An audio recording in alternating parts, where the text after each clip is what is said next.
Ulcerative colitis? Exactly what is that, Doc? To put it simply, it's an inflammation of the large intestine. Is this condition considered serious? It can be. It all depends on the individual case. How about Nadine Scott's case? It was diagnosed in its early stages. With medication and proper diet, I'm reasonably sure she would have overcome it. Would she have been subjected to a great deal of pain due to this condition? She did experience a fair degree of discomfort at times. All right, here's a $64 question. Is it possible Mrs. Scott might have suffered some sort of attack while driving her car, the pain being so that it caused her to lose control of the wheel? The possibility exists, I suppose, but... What about the possibility of a stroke or a heart attack, something like that? There was nothing in her medical history to indicate any such condition, which isn't to say that it might not have occurred in her case or anyone else's involved in a driving accident. I'm afraid you're mired in speculation, Chief. Yeah, that's the word for it, all right. Come in. Chief, oh, excuse me, I didn't know you had company. No, Deborah, come on in. You should be part of this discussion. Detective Deborah Saxon, Dr. Jeremy Stewart. Pleased to meet you. Hello? Dr. Stewart was Nadine Scott's physician. He ran tests on her in the hospital, diagnosed her as having ulcerative colitis. I'm afraid I'm not familiar with that. Oh, come on, sit down. Thank you. It's a condition that I was hoping would explain the reason for the accident, but the doc can't back me up on that. Well, finding out the reason for Nadine Scott's death has become more difficult, especially since last night. You went to see Raven last night. I tried my best, Chief, but she absolutely forbids us to conduct an autopsy.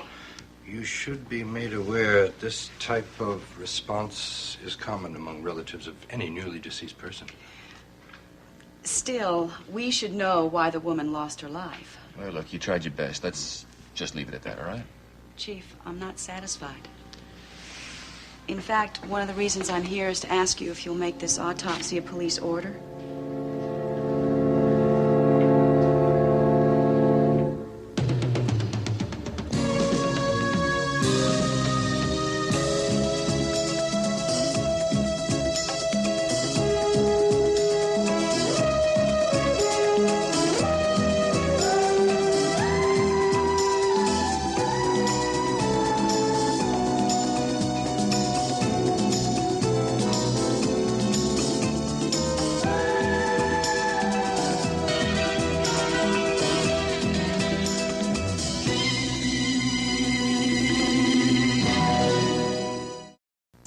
Now, the way I see it, unless you sign on the dotted line, we're never going to find out for sure how Nadine Scott died. You realize what you're asking me to do?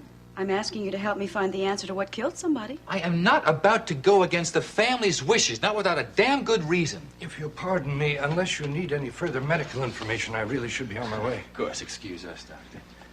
Thank you very much for your consultation. Glad to be of help. If I learn anything further, I'll make sure that you're informed. I'd appreciate that. Good day. Good day. Now, do you want to tell me why you're being so bullheaded about having this autopsy performed? A woman just died, and we haven't found out the reason why. Now, isn't that reason enough? In order for me to set the wheels in motion to have an autopsy performed, I need the suspicion of foul play. Well, who's to say there wasn't? What? Foul play certainly crossed my mind. All right, you tell me. Who'd want to kill Nadine Scott? Raven and Nadine have always fought like cats and dogs. They were fighting that night. So? Well, harsh words lead to harsh actions. Sometimes. Exactly how do you figure Raven went about committing this matricide? All right, Chief, look, I'm not saying that, all No? right? Well, let me say something. Maybe Nadine was very upset when she left Raven's apartment. And maybe that affected her concentration. And maybe that's the reason why she had this accident. And if that's the case, it's a pity and it's a shame, but it's not a crime. Unless we have that autopsy, we're not going to know for sure now, are we? Just don't take no for an answer, do you? Well, maybe you'll be interested in seeing. I got the shop's analysis of that wrecked car. There was no sign of tampering. So Raven did not siphon out the brake fluid, and she did not cut the steering cables. Not that she'd even know where they were. Chief, just because the car was in good shape doesn't mean the driver was. Now, Calvin and I just got through doing a thorough investigation of the scene of the accident, and we came up with nothing. Now, there's got to be an answer in that woman's body.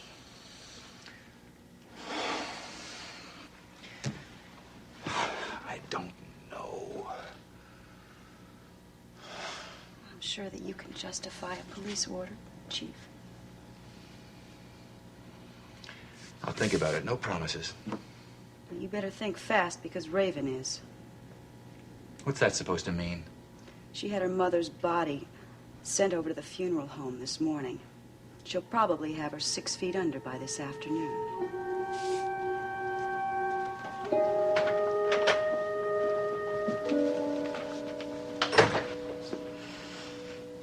Where do you think the funeral's going to take place? In London or Monticello? No, I'm sure it'll be here. Don't you think that's what Raven wants? If it is here, we should go. Yeah. You think we ought to call Raven to see how she's feeling? I don't know. Raven likes to give the impression that she's as hard as nails. I like to believe that somewhere, either in her body or in her mind, there's a vulnerable spot that this kind of a loss might hurt her a lot, even if she didn't get along with her mother. Well, now that Nadine's gone, Raven's lost one more person that she could depend on. She's probably feeling very, very alone right now. Well, feeling rotten seems to be a contagious condition among the people we know. No, what's that supposed to mean? Well, I got up this morning, and usually by the time I'm showered and dressed, Molly has breakfast waiting on the table, and when I came down a little earlier, I didn't see a sign of her. Yeah, that's true. Where's Molly? In bed. Well, I went in to check on her, and she said if I really didn't mind, she'd like to stay there for a while. You know, I think I'm going to go check on her again. I'll be right back. Okay. I'll try London again. Try to get my father.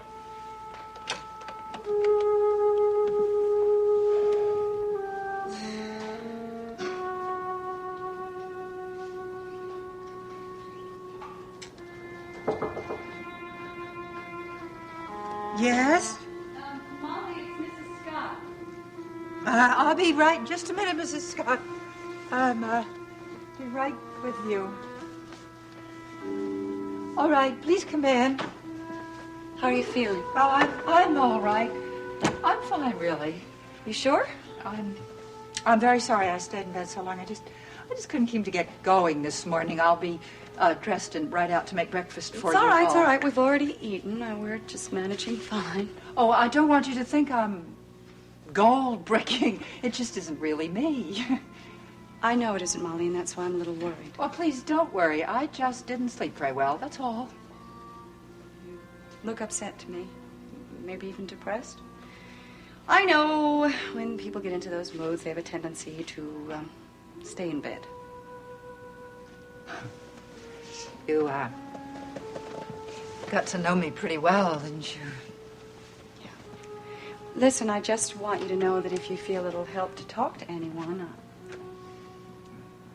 Oh, Molly, look, it's about Emily, isn't it? I am worried about her, Mrs. Scott. Oh, very worried. Molly, we're all very concerned about Emily. When I went to see her the last time, I stopped in to see the doctor, and he told me that she was beginning to speak. Well, that's encouraging. Yes, I was very excited, and then I went into her room, and my heart sank. Why? She was talking all right, but she wasn't saying anything that made any sense. She's still, she's still in all that world of her own. Molly, it's going to take time. I know, but it's just so terribly, horribly sad to watch. Oh, I'm terribly sorry. I wonder, do you think that I have lost Emily forever?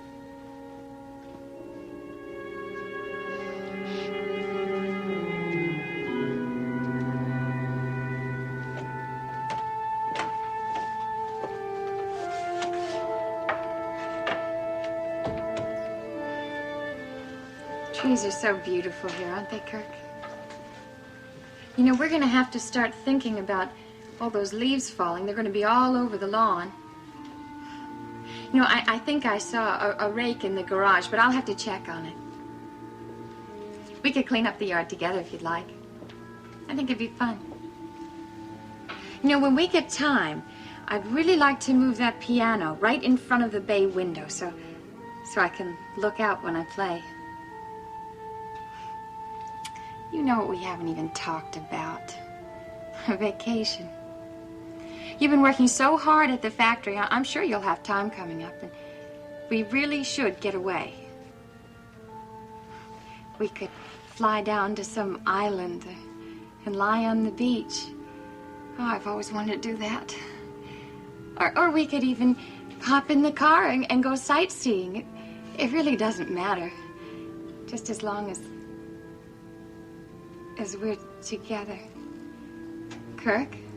Kirk, don't go away. Why are you leaving me? Don't leave me. I don't know what I'll do if you leave me. Don't go away. Don't. No. Everything is going to be fine. No. He's gone. Kirk's gone. He's gone away. He's gone away. This isn't your home, Mrs. Michaels. This is Monticello General Hospital. Do you know where you are? Do you have any idea?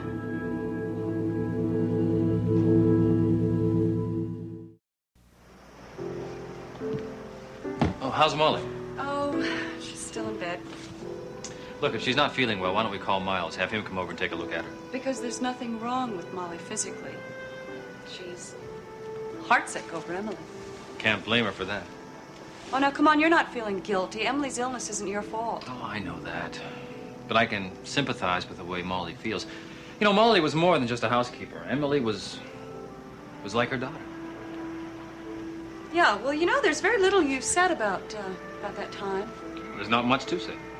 Is it because you don't want to talk about it? No, it's because there are big gaps in my memory for the last 6 months. I remember so few specifics. Still, you lived under the same roof with Emily for 6 months. All right, what do you want to know? Okay. You have told me that Molly came to look on Emily as a daughter. Did you come to think of her as your wife? Yes and no. That sounds like being a little bit pregnant. No. Molly's feelings for Emily developed over a period of years. I showed up on their front lawn, and I was introduced to my wife. Dr. Galt convinced me that I was Kirk Michaels, Emily's lost husband. I suppose there was no reason for you to doubt him. Well, it was an intellectual acceptance. What is that supposed to mean? Well, it means that I was thrown together with a woman that I didn't know. Emily was a stranger to me, and believe me, there was no love at first sight. Well, how did Emily react to that? Well, she was understanding. She said that she didn't expect me to have the feelings that a husband normally would have for a wife. At least not at first. You know, I think I hear the baby crying. Draper, the baby isn't crying. All right. In time, I did learn how to care about Emily. I learned to like her. Oh, that makes sense. I mean, Emily is bright, personable, pretty. But I didn't love her. That was not possible. How can you say that? Given time... Listen, April, even though my past, my memories were hidden in my subconscious, they were never erased. I didn't know who you were. I didn't know anything about you. But April, you were always with me. Any love that I've ever had for anybody was only for you. And I told you that the first day I was back, and that I loved you and only you. I meant that. What is it? Draper, there are a lot of ways of showing someone you care for them without necessarily loving them. What are you trying to say? You know what I'm trying to say. You lived with Emily for 6 months as husband and wife. Did you sleep with her?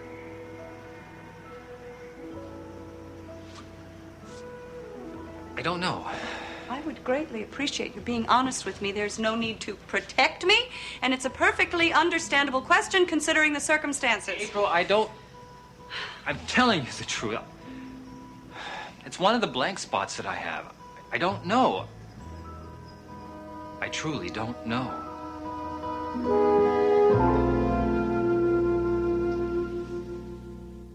A little to the left. That's it. Perfect. Good. Do you like it? I love it. It's beautiful. That wall needed something, didn't it? Yeah, that's exactly what I thought when I saw it at the window of the gallery, so I just thought I'd buy you a present. Oh, it's greatly appreciated, Mrs. C. You know what I like about it especially? Every time I look at it, I'm going to think about you. Oh, really? Well, gee, maybe I should have gotten you a life-size poster of me, and you could have put it on your door, you know, fair. and seen Not me. fair to my male patients. I don't want them leaving the office with high blood pressure. Oh, you flatterer, you. Back to the wonderful world of medicine. Yeah. Yes, send him in. Somebody you know.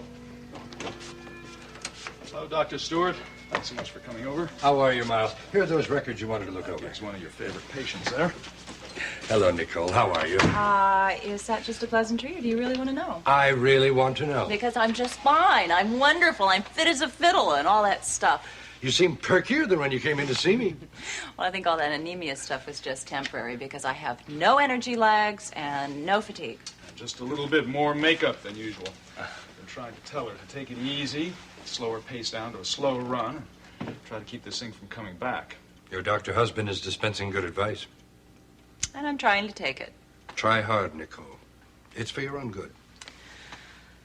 Sweetheart, Jeremy came over here to discuss a forensics matter with me. Oh, of course. Well, then you two want to be alone. I'll just go out in the office and curl up with a good magazine. We won't be long. Okay. Oh, would anybody like me to see me do some cartwheels on the way out? You can just see how healthy I am. That won't be necessary. I'll see you. I just came from my meeting with Derek Mallory. You say anything about the autopsy? I'm still standing by to do it. Mrs. Swift has refused permission. Oh, I expected as much. But the air of mystery surrounding Nadine Scott's death is still present down at headquarters. I got the impression the chief might ask for an autopsy himself, rather reluctantly. Jeremy, medically, what was wrong with her? Ulcerative colitis. Is that it? Yes. And it wasn't even a bad case. What about the accident? Could she have had a coronary? That's something we'll never know for sure. Unless we do the autopsy. I tell you, if I do get to do it, you'll be among the first people to know the results. Nadine Scott wasn't just a long-time patient. I considered her a friend. I'd like to know why she died, too.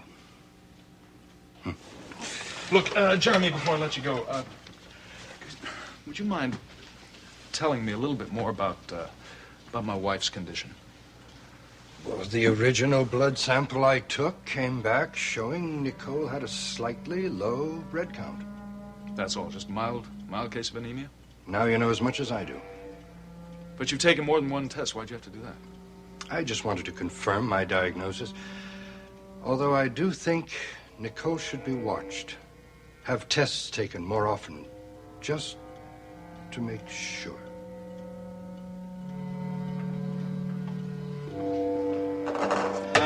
And game. You win again, huh? Yep, let's see. That means you owe me $7,432,608.43. Yeah, well, who's counting? Yes, huh? well, I tell you what. Next time we have to pull a late shift, if you spring for the coffee, I'll consider it square. I think I could live with that. Thought How you about would. double or nothing for the $7 million?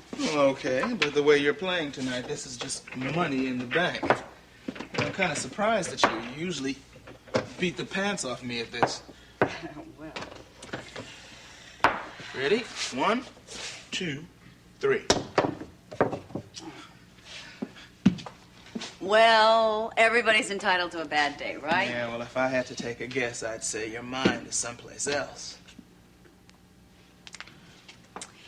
Calvin, I know it's a long shot, but I just cannot get this possibility out of my mind. Yeah, what possibility is that? Well, don't you think Raven's capable of just about anything? Oh, come on, Red. Now, you're going to start this all over She's again. done terrible things in the past. You know, I think your desire to find the cause of Nadine Scott's death has addled your brain. Well, don't you think it's possible?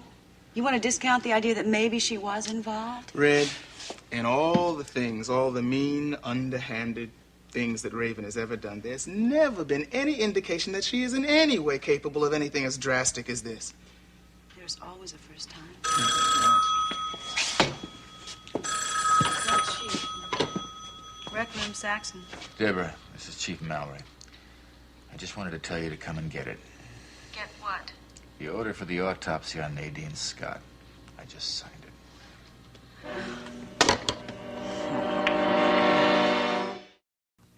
The doctor can see you now, Mrs. Cavanaugh. Oh, did you and Dr. Stewart have a productive consultation? Let's say it was informative.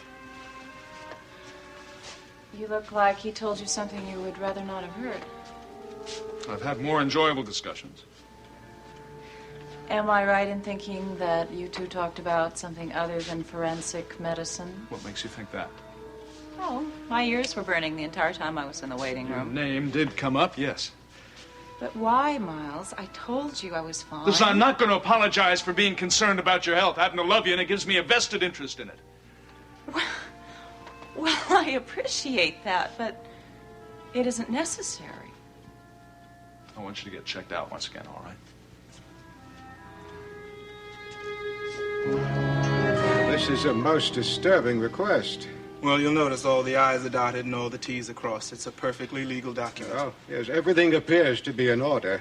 We have the van from the police morgue outside, so if you can just tell us where Mrs. Scott's corpse can be located. Well, I'm afraid you can't do this. We have every right to. You can reread it if you want. Mrs. Swift gave explicit instructions. Look, this supersedes anything Mrs. Swift may have said to you. You don't seem to understand that you really don't have a choice in this matter. It isn't that I don't want to. I can't. Why not? I was instructed to have the body cremated as quickly as possible. It's being done right this minute.